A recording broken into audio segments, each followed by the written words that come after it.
काला जादू।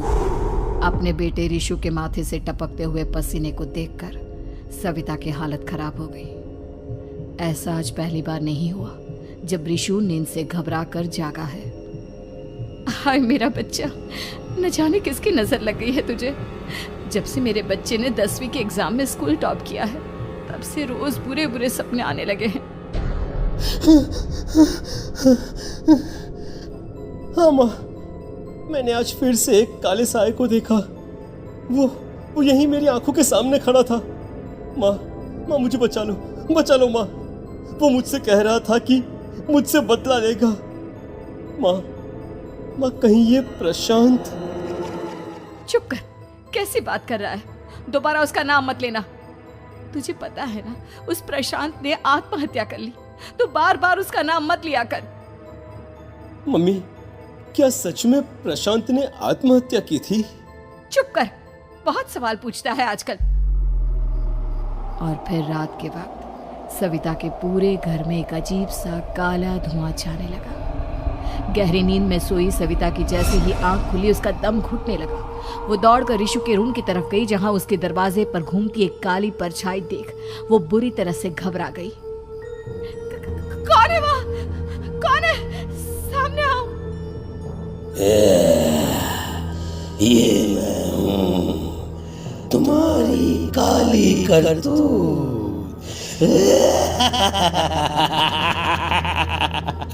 और अब मैं तुम्हारे बेटे को ले जाने आया हूँ। नहीं, मेरे बच्चे को छोड़ दो प्लीज। मेरे रिशु को कुछ मत करना। वो परछाई रिशु के कमरे में घुस जाती है। सविता भी उसके पीछे पीछे दौड़ कर जाती है और देखती है कि अब वो साया साफ नजर आ रहा था। वो सर से पैर तक खून में सना हुआ था और उसके शरीर के सारे अंग कटे फटे हैं। क्या चाहिए तुम्हें? तुम जो बोलोगे मैं करूंगी, लेकिन मेरे रिशु को छोड़ दो। उस परछाई ने रिशु को गर्दन से पकड़कर दीवार के सहारे हवा में उछाल दिया। रिशु जोर जोर से चिल्लाने लगा। माँ बचाओ मुझे, बचा लो माँ। ये मुझे मार डालेगा। माँ मुझे बचा लो माँ। नहीं ऐसा मत करो। मुझे मार दो लेकिन मेरे बच्चे को छोड़ दो। मैं तुम्हारे आगे हाथ जोड़ती हूँ। वो परछाई रिशु को जमीन पर गिरा देती है और अचानक वहां से गायब हो जाती है। रिशु, मेरा बच्चा, तू ठीक तो है ना? कुछ बोल बेटा, क्या हुआ है तुझे? मैं ठीक हूँ माँ। क्या हुआ था यहाँ पर?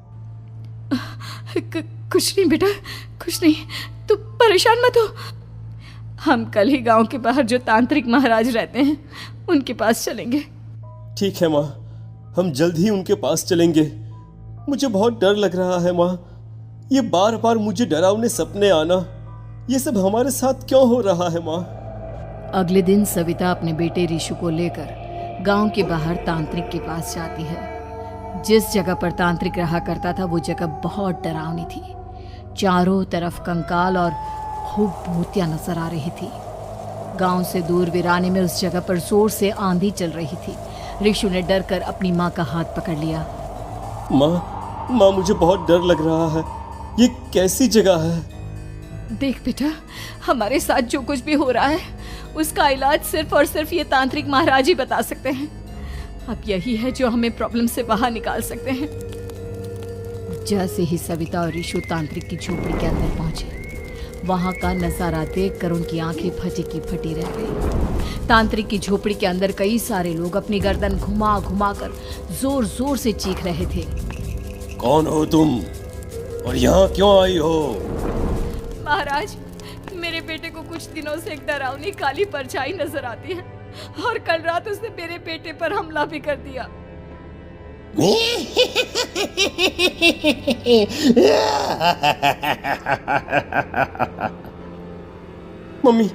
मम्मी हमें यहाँ से चलना चाहिए। ये जगह मुझे ठीक नहीं लगती। नहीं बेटा, ऐसा नहीं कहते। रुक जाओ, 2 मिनट के लिए रुक जाओ। क्या कहा? काली परछाई? तुम्हारे बेटे पर किसी काली परछाई ने हमला किया? हाँ महाराज, वो कह रही थी कि वो मेरे बेटे को कुछ कर देगी। कोई उपाय बताइए महाराज, मेरे बेटे के साथ कुछ गलत नहीं होना चाहिए। तुमने किसी दूसरे के साथ गलत किया है, तो तुम्हारे साथ भी गलत होकर ही रहेगा। तुमने किसी की जान ली है, किसी को मार डाला है तुमने। नहीं महाराज, मैंने ऐसा कुछ नहीं किया। मैंने किसी की जान नहीं ली। मुझे कोई उपाय बताइए। लगता है तुम इतनी आसानी से नहीं मानोगी। मैं तुम्हें अभी उस काली परछाई से मिलवा देता हूँ और वही सारा सच तुम्हारे सामने लेकर आएगा। सविता और ऋषु ने डर के मारे अपनी आंखें बंद कर ली। तभी अचानक तांत्रिक की झोपड़ी में अजीबोगरीब आवाजें गूंजने लगी। सविता और ऋषु बुरी तरह से कांप रहे थे। आंखें खोलो और अपने सामने देखो। क्या यही है वो जिससे तुम कल रात को मिली थी? बताओ मुझे। हाँ, इसने कल रात मेरे बेटे के ऊपर हमला किया था। ये उसी लड़के की भटकती हुई आत्मा है जिसे कुछ दिन पहले तुमने मार डाला था। मम्मी ये महाराज क्या कह रहे हैं? क्या सच में आपने किसी की जान ली है, किसी को मार डाला है? अगर हाँ तो बताइए ना मम्मी, किसको मारा है आपने? किसको? तुम्हारी माँ इतनी आसानी से सच नहीं बताएगी बेटा। इसने एक बच्चे की जान ली है। कहीं उसका नाम प्रशांत तो नहीं महाराज? वो मेरा दोस्त है, मेरा पड़ोसी है। सही पहचाना।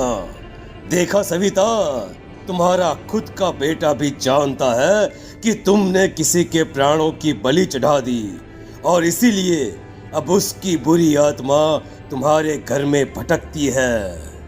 मुझे माफ कर दीजिए महाराज, मुझसे बहुत बड़ी गलती हो गई। प्रशांत हमारे पड़ोसी का बेटा था। हर बार उसके नंबर मेरे बेटे से ज्यादा आते थे और इसलिए मैंने उसके कमरे के बाहर काला जादू किया था, पर मुझे नहीं पता था कि वो मर जाएगा। तुम्हारे उसी काले जादू वाली गुड़िया के अंदर एक बुरी आत्मा थी जिसने उस बच्चे के दिमाग पर बुरा असर कर दिया और उसी की वजह से उस लड़के ने अपनी बालकनी से कूदकर आत्महत्या कर ली। इसकी वजह सिर्फ और सिर्फ तुम हो, तुम। नहीं महाराज, जो कुछ भी हुआ मुझे नहीं पता था कि प्रशांत अपनी जान दे देगा। प्रशांत की आत्मा इस वक्त तुम्हारे सामने खड़ी है, हमसे बात करना चाहती है।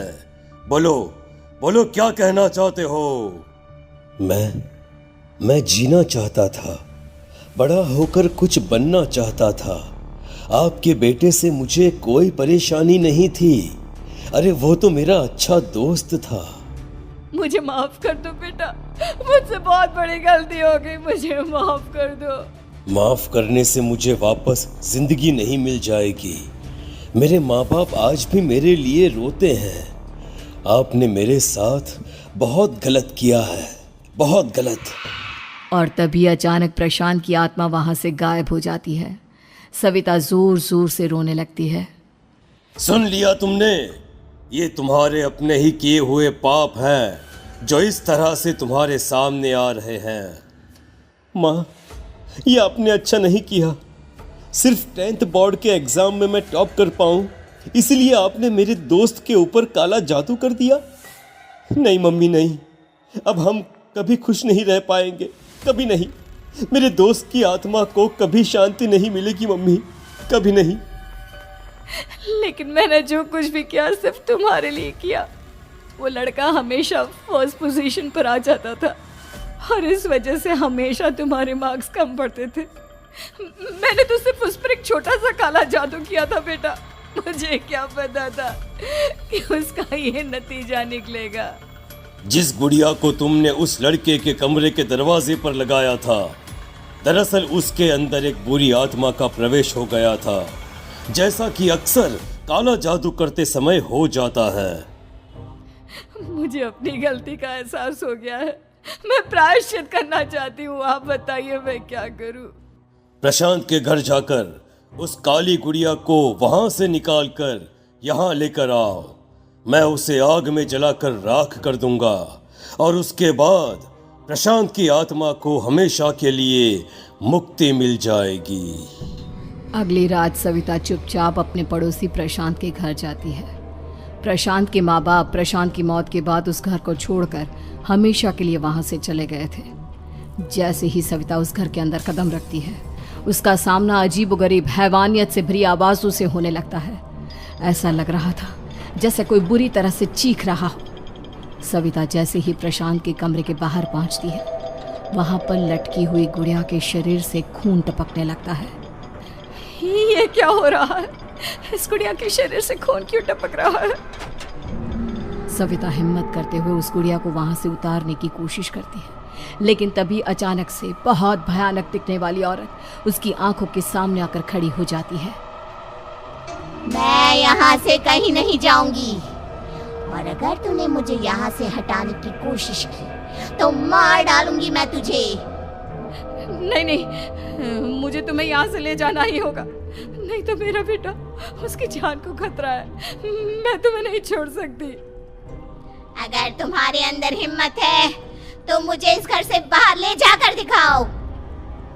और ऐसा कहकर वो औरत सविता के ऊपर हमला कर देती है और उसे हवा में उछाल उछाल कर जमीन पर पटकती है।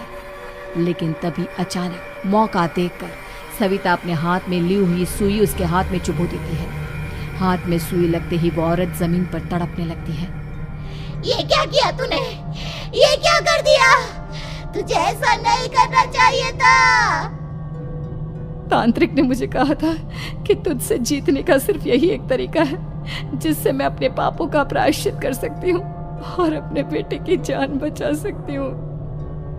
और उसके बाद वो डरावनी दिखने वाली औरत एक छोटी सी जादुई गुड़िया में तब्दील हो गई और सविता ने उसे ले जाकर तांत्रिक को दे दिया। तांत्रिक ने जादुई गुड़िया को आग के हवाले कर दिया।